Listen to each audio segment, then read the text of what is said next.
Olá, bom dia a todos. Meu nome é Jean Figueiredo, sou consultor de tecnologia da Sage Networks. Hoje eu vou apresentar para vocês como usar o Wireshark para fazer troubleshooting de rede. Então vamos começar. Deixa eu pegar aqui. Certo. Antes de começar a falar sobre o tema, queria falar um pouco sobre o que a Sage faz. A Sage presta consultoria e assessoria para sistemas autônomos. Trabalhamos onde a nossa especialidade é a mitigação de ataque DDoS. Então, se você quando sistema autônomo quer se proteger, fazemos a implantação de sistemas de detecção, de nuvem de mitigação e também se você, enquanto ISP, quer colocar no seu portfólio, fornecer o serviço de mitigação, nós também te ajudamos com isso. Além disso, trabalhamos com consultoria de redes para sistemas autônomos do modo geral. Roteamento, expansão de backbone e tudo mais que o seu ISP precisar. Bom, então vamos lá. A agenda da apresentação vai ser essa, né? Então eu vou começar falando um pouco o que é o Wireshark, né? Para enfim, apresentá-lo um pouco. Vou passar em como instalar a ferramenta. Vou navegar um pouco pela interface.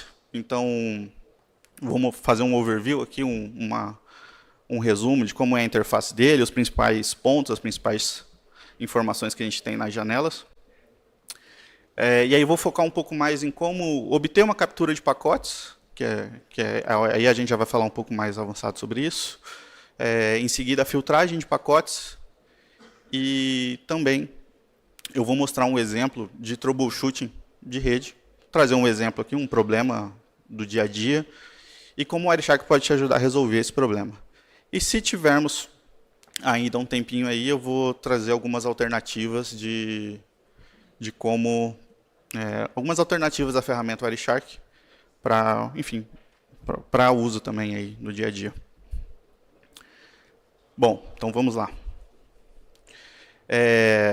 Acho que para começar, começar dizendo o que é o Wireshark, eu queria levantar um ponto que é pensar assim, imagine que no dia a dia, enquanto analista de redes, consultor, N1, N2, a gente precisa, às vezes, lidar com alguns problemas, né, fazer alguns troubleshooting, e, na maioria das vezes, as informações é um pouco escassa, né? Então, chega o problema até a gente, mas não chega um log para nos ajudar a identificar, não chega uma mensagem de erro que a aplicação está dando. A pessoa, né, o cliente que nos trouxe o problema, ele normalmente vem com uma mensagem bem simples, que é não está funcionando, né? E aí, enfim, aí ele pede que você resolva, mas às vezes você não tem muitos recursos.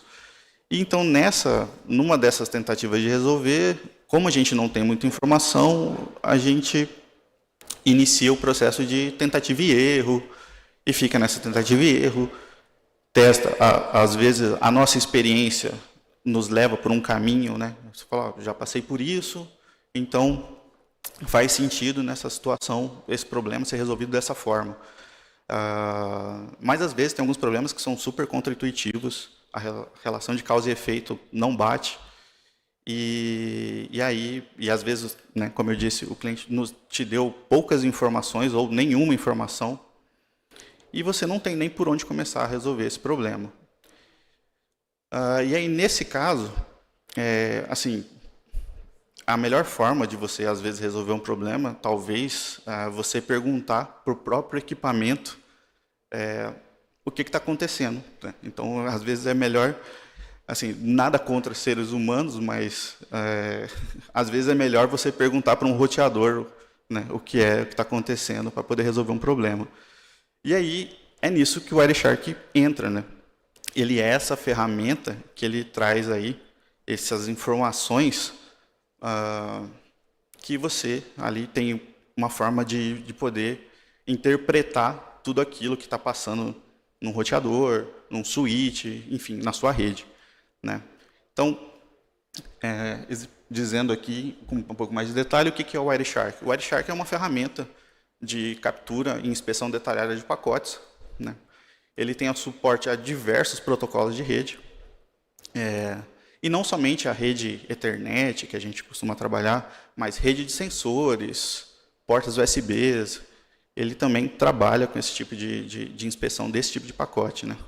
Ele é uma ferramenta de código aberto.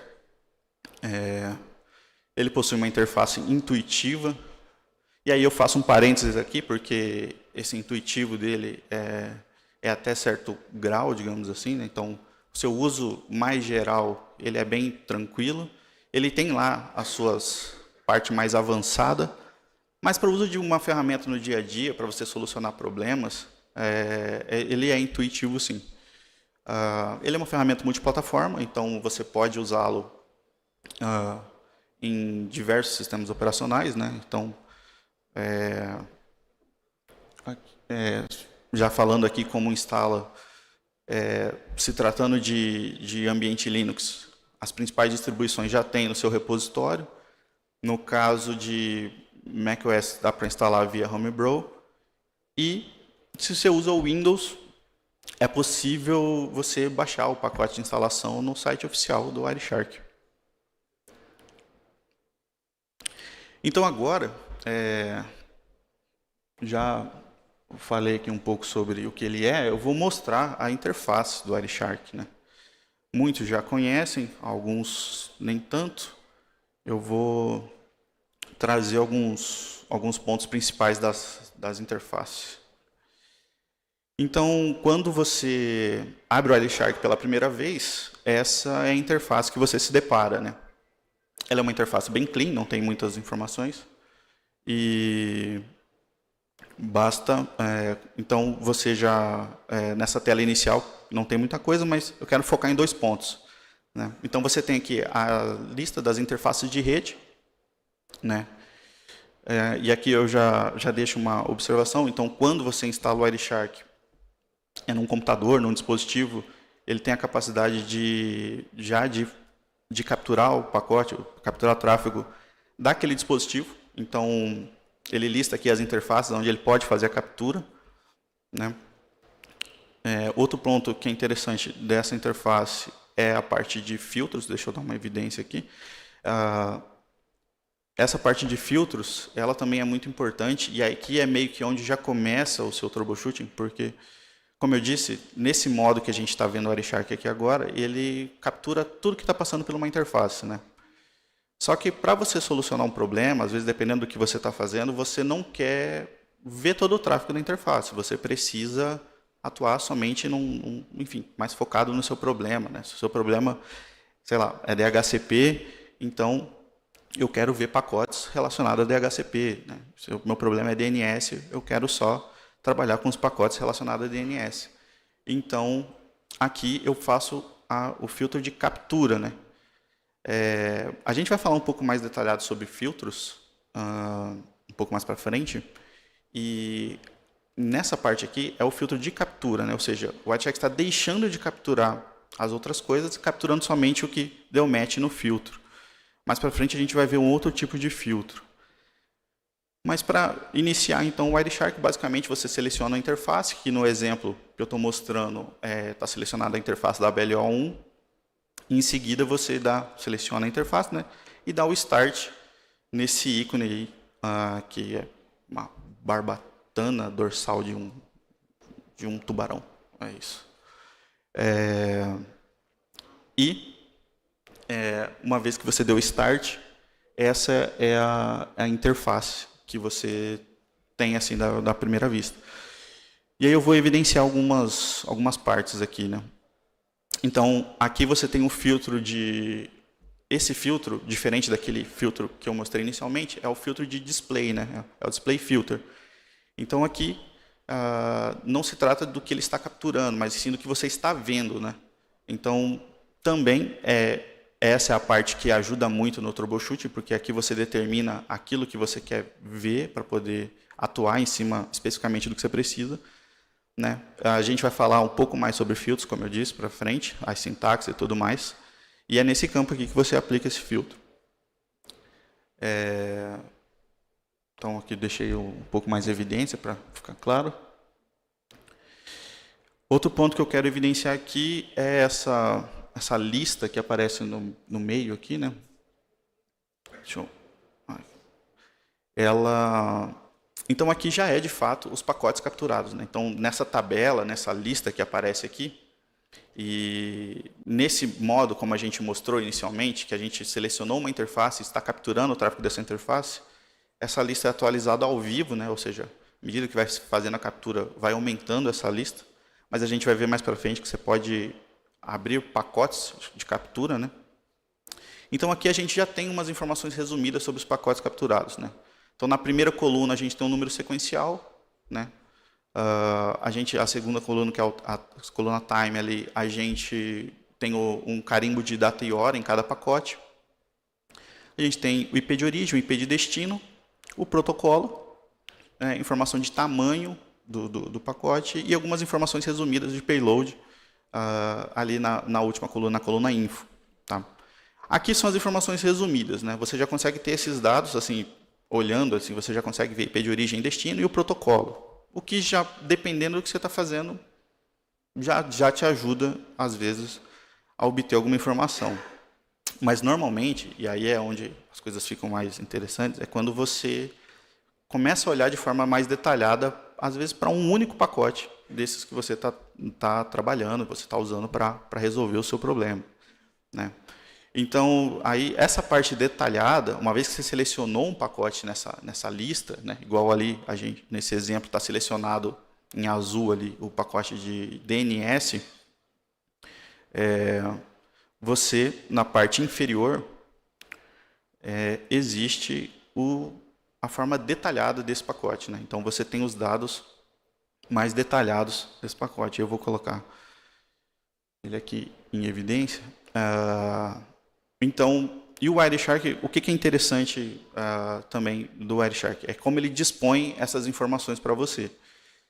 Se a gente observar, e aí vai um pouquinho do conhecimento do modelo de referência OSI e TCP/IP, a forma como o Wireshark dispõe essas informações ele organiza essas informações para você da mesma forma que a pilha TCP/IP. Então, se a gente observar essa imagem aqui, eu vou colocar dessa forma, né?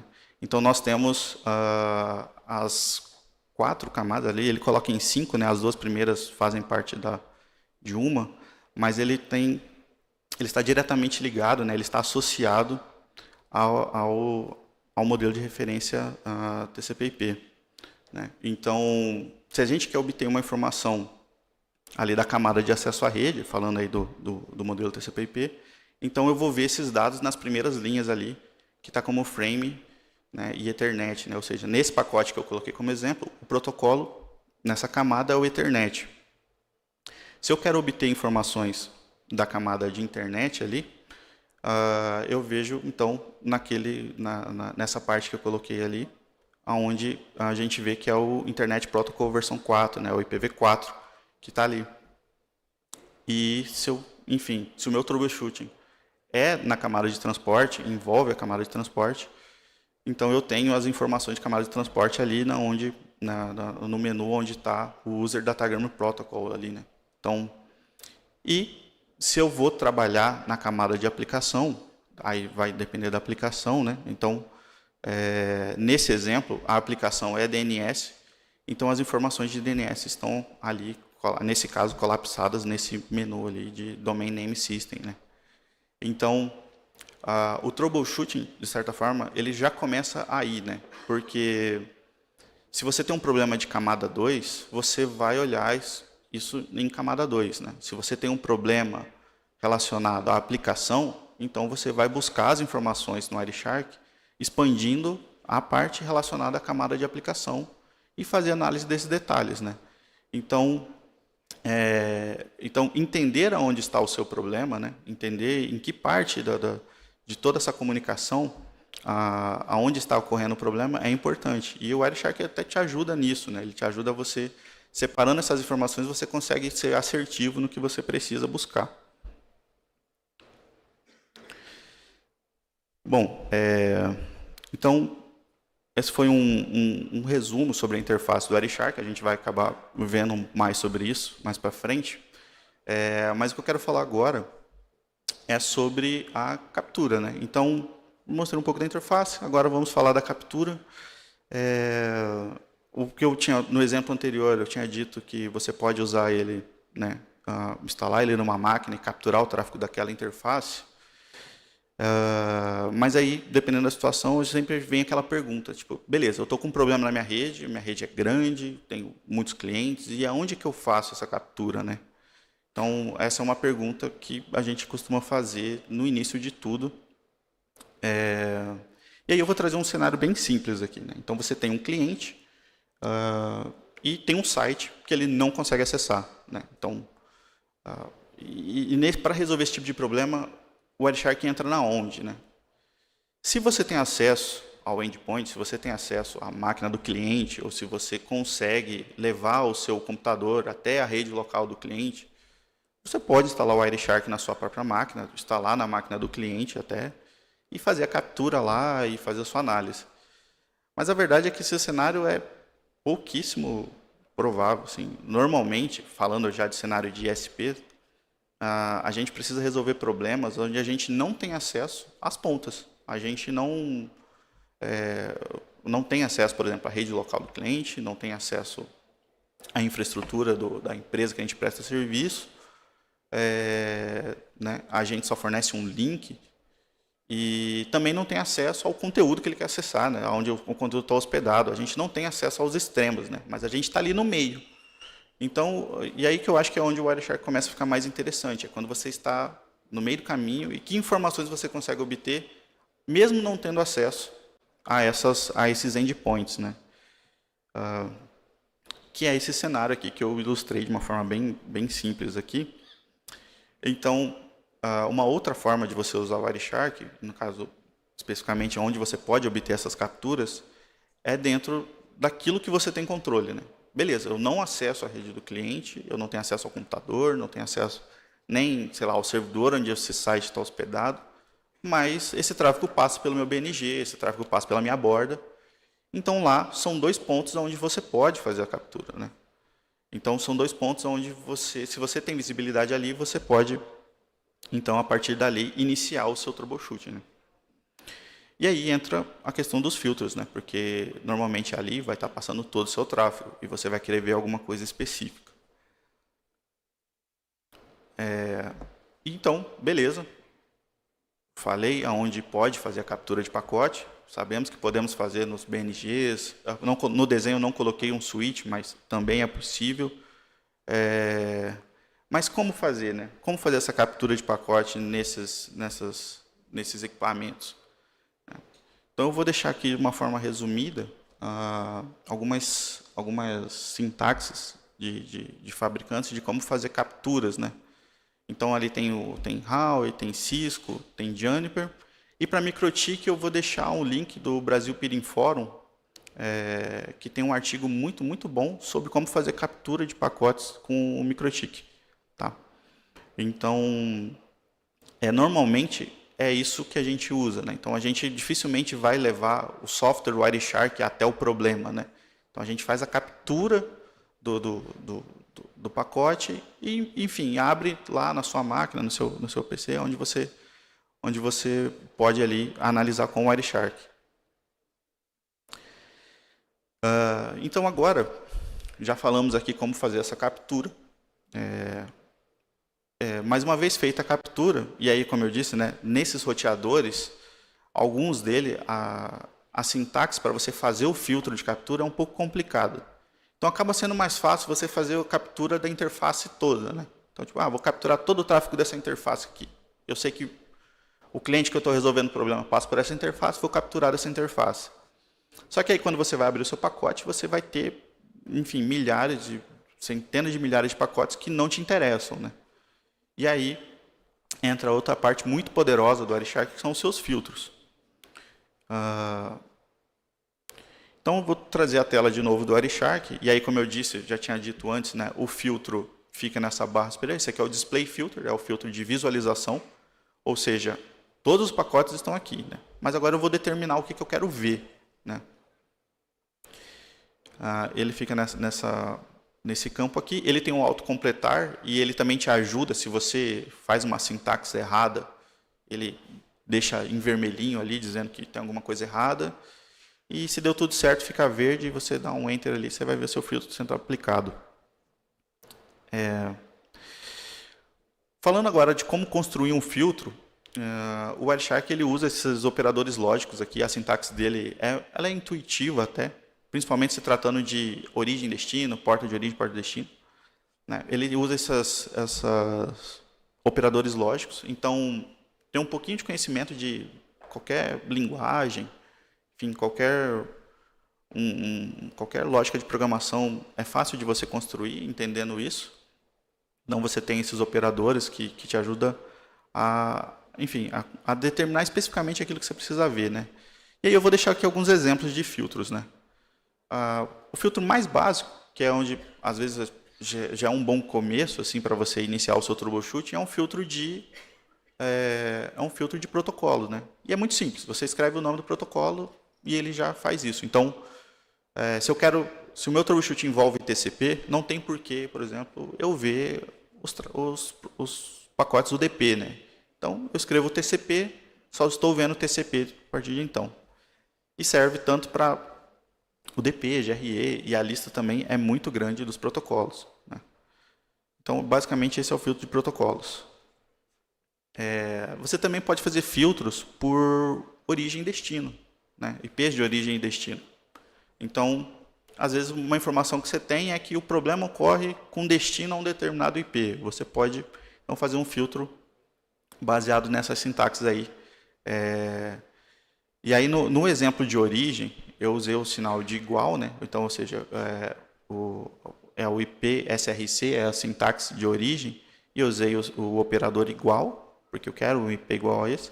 Mas no exemplo de IP de destino, eu usei um operador de diferente, né? Então você pode, aí só para exemplificar o uso do operador diferente, se você não quiser especificar nem origem e destino, fala assim, olha, eu quero ver qualquer coisa que envolva esse IP, né? E aí você pode então usar, ao invés de você escrever ou origem ou destino, né, tal, você pode usar simplesmente IP.addr como sintaxe, que aí você já vai ver tudo sobre aquele IP selecionado ali. Outro filtro também que você pode fazer é de portas TCP e UDP, né? E aí entra na mesma lógica dos IPs, né? Então você pode, se você falando de TCP, né, a sintaxe é tcp.port, é para qualquer porta, seja origem ou destino. Se você quiser só destino, é tcp.dstport, e se você quiser só origem, tcp.srcport, né? E aí veja que nesses exemplos aqui eu já usei outros operadores lógicos, né? Então, quando você tem valores numéricos, né, e aí pode ser relacionado a tamanho de pacote ou número de porta, né, ou como esse exemplo aqui, você pode usar esses outros valores, esses outros operadores numéricos, né? Então, ali no exemplo do TCP de origem, né, eu coloquei um maior igual, né? Também tem um diferente. Para o UDP é a mesma coisa que o TCP, então a gente só muda ali né, a primeira parte. Então é UDP port, UDP destination port e UDP source port. Também ali no UDP de destino eu usei um menor igual agora como exemplo, só para exemplificar o uso dos operadores. Também é possível fazer filtro de alguma string no payload do pacote, né? Então, se você, às vezes, no seu troubleshooting, não se trata sobre entender, enfim, nem camada de transporte, né? É algo na aplicação mesmo, né? E eu quero buscar algo, eu sei uma palavra, enfim, o que eu estou fazendo envolve uma string que se repete, no caso, esse exemplo aqui, a string é o PNP, você pode, então, filtrar os seus pacotes baseado nessa string. E também você pode fazer o filtro baseado por tamanho, né? E aí, então a gente tem o tamanho total do pacote, que é uma forma de você fazer filtro por tamanho, que é o frame.len. E aí, como ele é um número, né? Então você também pode usar qualquer um dos operadores, maior que, igual, diferente. E também tem o tamanho do cabeçalho IP, que aí nesse exemplo eu usei o maior que 1024. E as coisas ficam legais quando você faz essas combinações, né? Então você normalmente é mais esse o uso, né? Você não filtra uma coisa só, né? Na verdade, para chegar onde você quer, você começa a fazer filtros mais complexos, né? Então você vai agregando ali, fala, olha, o IP de origem é esse, o IP de destino é aquele, a porta o protocolo é o UDP, enfim, é o tamanho, enfim, você vai à medida que você vai entendendo o seu problema, você consegue filtrar mais especificamente aquilo que você precisa, né? Então aqui ficam uns exemplos de combinações, né? Aqui tem um exemplo de combinação de range de porta ali, né? Então é o DP port maior que 1024 e menor que 2048, por exemplo. Eu vou deixar esse QR Code aqui, onde existe um link que tem uma documentação oficial dos filtros de Wireshark. São muito detalhados. Existem muito mais coisas. Aqui eu fiquei mais... mostrei mais o uso do dia a dia, né, envolvendo TCP, UDP e IP de origem e destino. Mas existem filtros para as flags TCP. Existem alguns protocolos que têm os seus próprios filtros, né? Então, se tratando de, por exemplo, ICMP, você tem filtros para os códigos ICMP, né? Então, alguns protocolos têm mais detalhes sobre seus próprios filtros e você pode ver isso aqui nesse QR Code que eu vou deixar aqui para vocês. Bom, então falamos, né, resumindo, já falamos sobre como fazer a captura, onde fazer a captura, como filtrar os meus pacotes. Mas aí eu queria trazer um troubleshooting aqui, um exemplo de troubleshooting usando o Wireshark para exemplificar tudo isso que eu falei, né? O uso dessa ferramenta. Tá? Então, para a gente fazer a apresentação desse troubleshooting, eu quero trazer um cenário possível, tá? Um cenário que acontece, que é o seguinte: imagine que você tem então aí 3 ASNs, né, distintos, onde o R1 e o R2 ali, o R1 e o R3, na verdade, o R3 é trânsito do R1, né, fornece o serviço de trânsito para o R1, mas o R1 precisa, pelo motivo que, enfim, que lhe cabe lá, ele precisa estabelecer uma sessão multi-hop com o R2. Né? R2 é outro ASN, está em outro lugar. R1 e R3 se falam, né? São parceiros. Só que aí temos um problema aqui nesse cenário, né?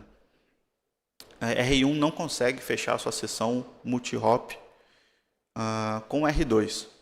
Tá? E aí nesse cenário aqui, nesse exemplo, fica aquela coisa, né? Um fala, do meu lado está tudo certo. O outro fala, sempre configurei desse jeito, sempre funcionou, não sei por que não está funcionando, deve ser alguma coisa do seu lado. O outro fala, mas né, fiz do jeito que sempre faço aqui e não funciona. Aí R1 fala então, deve ser alguma coisa aqui no meu link. Sei, acontece com uma certa frequência, mas é aquela coisa assim de, estou falando que a culpa é sua, mas também estou te pedindo uma ajuda, né? É uma coisa meio mista assim. Então o R1, já que o R3 é trânsito do R1, ele pede uma ajuda. Ele fala assim, cara, você pode ver se está acontecendo alguma coisa na sua rede que está impedindo a minha sessão de subir? Enfim, R3 então, R3 fala, beleza, vou tentar te ajudar de alguma forma. E a única informação que ele tem sobre tudo isso, ele não tem acesso ao roteador da R1, o responsável técnico de R3, né? Ele não tem acesso a nada de R1, não tem acesso a nada de R2, e ele precisa, de alguma forma, entender por que essa sessão multi-hop não fecha, né? A única informação que ele tem, aí às vezes é preciso do mínimo de informação, é saber os AS das duas pontas e saber o IP, o IP que está usado para estabelecer essa sessão. Então ele decide usar o Wireshark para fazer esse troubleshooting, né? E aí o primeiro passo que ele então decide fazer é onde ele vai fazer essa captura, né? Ele decide então, esse responsável técnico do R3 decide fazer a captura ali onde ele tem a adjacência com o R1. E ele faz a captura nessa interface que eu coloquei ali essa marcação verde ali para exemplificar. E ele então faz a captura ali, ele gera o arquivo .pcap do roteador dele, ali capturando tudo. O filtro que ele usou para fazer essa captura foi esse aqui. Então, esse filtro está dizendo basicamente o IP-ADDR, né? Então, qualquer origem ou destino que seja de R1, ou ainda qualquer origem e destino que seja de R2, e também, né, seja o protocolo TCP com a porta 179, né, e a porta também pode ser de origem ou destino aqui. Basicamente, ele está pedindo para ver informações de BGP desses dois caras, não importa se eles são origem ou destino. E beleza, então ele fez a sua captura, o seu arquivo backup, e aplicou esse filtro. E aí, então, ele tem essa tela aqui, essa é o que ele vê aplicando esse filtro. O filtro está aplicado ali em cima. Opa. Né? O filtro está aplicado ali. E então ele tem a visibilidade dessa lista de pacotes aqui. E aí, eu já quero que facilmente algo fique evidente aqui nessa primeira e simples análise que é feita com essa captura. Quando ele fez essa captura, e eu vou trazer aqui os dados da sessão que eu mostrei ali no diagrama anterior, o IP de origem e destino que foi informado para ele, né, os IPs que estão tentando estabelecer essa sessão, do R1 é o 10.138.421 e do R2 é esse 10.67.2.431. Porém, nos filtros que ele fez, se a gente olhar ali, a gente vai até voltar aqui para ficar... Não tem o IP de R1, não tem o IP informado de R1. Existe um outro IP ali, que é o 98.18.10.1, né, que é o primeiro dessa imagem que está em evidência. Isso causa uma estranheza, mas também pode ser, poxa, é que seu filtro foi abrangente, né? Você falou ou origem ou destino, talvez você esteja capturando o IP desse IP aí, seja um outro roteador, estabelecendo a sessão com R2. Não dá para saber se é ainda o roteador R1, por exemplo. Então, eu quero entender um pouco mais o que está acontecendo. E aí, agora, nessa lista de pacotes, eu seleciono, está selecionado ali em azul, é um pacote que o protocolo é o BGP. E, né, então, deixar aqui um pouco mais em evidência, é o BGP. E eu decidi ver os detalhes desse pacote, né? Então, ali é aquele IP estranho, né, o 98.18.10.1, é o IP que não estava na equação ali, não tinha sido informado nada sobre esse IP, mas eu quero entender de onde ele está vindo e o que ele é, né? Então, eu decido agora olhar na camada de aplicação, né? Já que eu vou olhar sobre o BGP, então, naquelas opções ali, eu vou buscar na parte da camada de aplicação, que a gente falou, mas, né, comparando com a pilha TCP/IP. Então, eu quero ver aqui informações sobre o BGP. E aqui, só para nos orientar, então, trazer de novo aquela comparação, o que vamos fazer é atuar na camada de aplicação agora, entender o que está acontecendo. E se a gente olhar, já expandida essa parte do BGP, a gente tem informações relacionadas à sessão BGP. Então, eu tenho informações de... o tipo de mensagem open é o tipo de mensagem de inicialização da sessão, né? Eu tenho a versão, eu tenho várias informações aí, se a gente olhar um pouco mais detalhes. E a gente tem uma informação muito importante ali. né? Que então eu trouxe mais uma vez as informações que a gente tinha, que era o R1 e o R2, né? A informação que foi passada para você resolver o problema, que essas sessões deveriam estabelecer com esses IPs e esse ASN, né? Só que quando a gente observa essa parte desse campo aqui, eu vejo que, e aí eu achei esse IP estranho e queria saber se ele era ou não uma outra sessão ou se ele era o R1 mesmo. E veja só, eu consigo ver o ASN desse, né, nesse payload, né? Eu consigo ver o ASN ali e eu consigo ver o router ID desse roteador.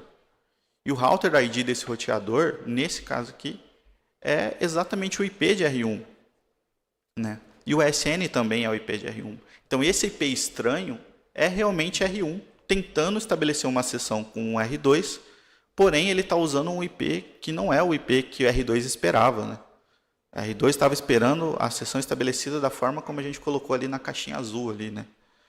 E então, se a gente for olhar ali na parte na camada de transporte, na camada de internet, no caso, né? A gente vê que o IP é outro, né? O source IP, né? Então o SRC ali é outro. Então, o que a gente pode inferir daqui, né? O que a gente conclui? Dá para a gente concluir que quem configurou a seção BGP de R1, ele, né, estava fechando uma seção multi-hop, só que ele não configurou a parte de update source, né? Então ele não informou, por exemplo, e aí é uma prática, né? Então a gente costuma colocar o router ID como sendo a loopback. Então possivelmente esse cara está fechando, deveria fechar a sessão com a loopback, mas ele não colocou como update source a loopback. E aí quem está originando essa conexão é o IP da interface de saída ali, né? Então esse IP 198.18.10 possivelmente é o IP da interface de saída desse roteador R1 e mesmo que o AS esteja certo e todo o resto, essa sessão não vai ser estabelecida, né? Ela foi recusada por R2. Então, aqui esse é o resumo dessa conclusão. Então, basicamente, aí a gente pode terminar esse storytelling, né? Então, o analista R3 foi lá, contatou o do R2 e falou, cara, dá uma olhada no seu update source e corrige isso aí. E beleza, resolveu esse problema. A questão é o quanto de informação você consegue obter, né? O exemplo que eu quero deixar aqui, o quanto de informação foi obtida sem ter acesso aos equipamentos, né? Então temos que lembrar que a R3, o cara que estava fazendo essa análise, ele não tinha nenhum acesso a R1 e nem acesso a R2. E ele conseguiu entender, ainda que é um problema relativamente simples, mas ele conseguiu identificar com clareza e ele tem evidências para mostrar para o cara de R1 qual era o problema. Então esse acho que o que eu queria deixar aqui, né? O uso do Wireshark para esse tipo de troubleshooting. E às vezes, mesmo que é um problema que você consiga resolver, é uma forma de você gerar uma evidência, né? Você ter prints para mostrar, você gerar um relatório, enfim, é algo, vamos dizer assim, legal, é profissional isso, né? Então é isso, tá? Que eu queria mostrar para vocês. E aí, só para finalizar, eu queria deixar aqui, para quem gosta de CLI, existe a versão T-Shark, que é o Wireshark via CLI, e tem o Term-Shark, que também é via CLI, mas ele constrói uma interface aí TOE. Bom, era isso que eu gostaria de apresentar. Obrigado a todos.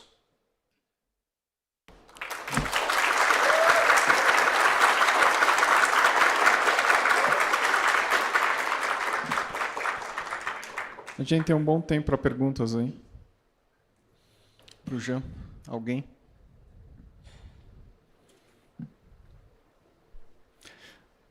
Nome e instituição, por favor. Marcelo, net.com. Primeiramente, parabenizar você, Jean. Muito boa a apresentação, bastante Muito obrigado. Pertinente.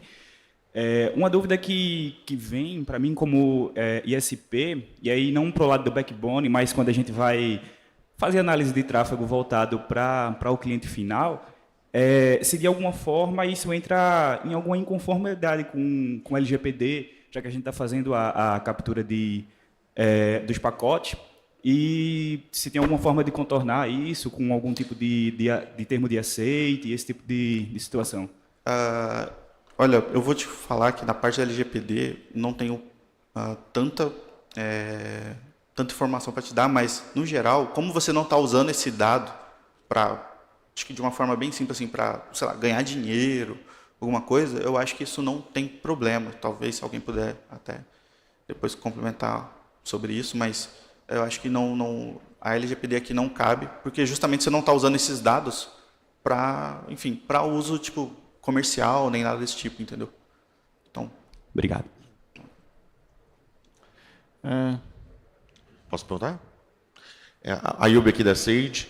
Eu tenho notado que muitos backups ficam grandes em bytes, as pessoas têm dificuldade de transferir. Você sugere alguma coisa na captura, pegar menos bytes, ou uma outra opção como compressão? O que você sugere para quem se depara com backups muito grandes para abrir no Wireshark? de fato, a captura, como o exemplo que eu dei, né, onde você captura todo o tráfego de uma interface, ele acaba ficando grande.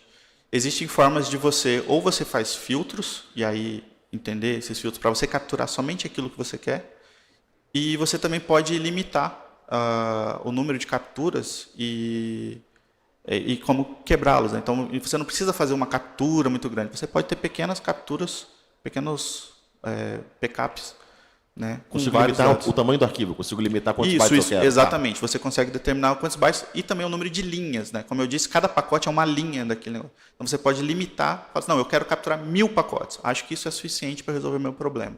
Então, você pode ter essas opções. Tem alguma coisa remota, Rubens?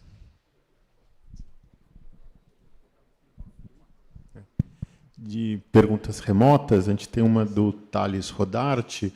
Se vocês costumam adotar alguma estratégia para captura de tráfego que passa pelo roteador, se algo como Port Mirror.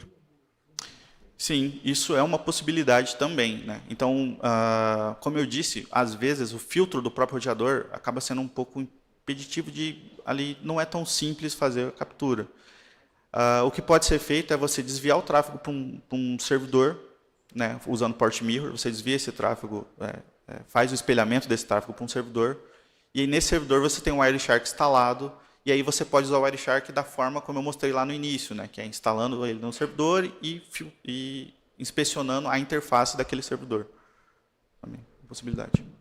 Só queria complementar uma coisa, que se o roteador roda Linux, você roda o T-Shark direto ali no se você tem um soft route, se você tem isso, você pode fazer isso, um FRR, você pode fazer diretamente nele.